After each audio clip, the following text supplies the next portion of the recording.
الزمالك يكسب البنك الأهلي 1-0 بهدف من ضربة جزاء بيجيبها سامسون الجبار.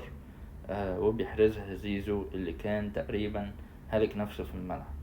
وانا بتفرج على الماتش بقول يا عبد الغني وحشنا، بدل ما احنا بنلعب المسلوسي مساك كده كان زمان عبد الغني مريحنا. لسه ما كملتش كلام بيني وما بين نفسي لقيته مسك سامسون عمل له سوبليكس، خلاني افتكرت الايام السودا وافتكرت احنا ليه كنا عايزين نمشي.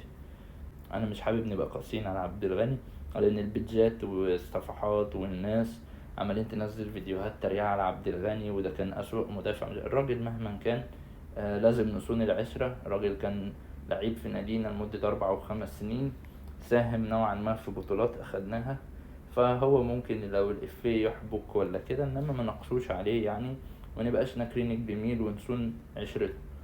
تاني لعيب شلبي. شلبي إصاباته كترت، بيلعب ماتش أداؤه يبقى كويس، يبقى بيبدأ يبقى مؤثر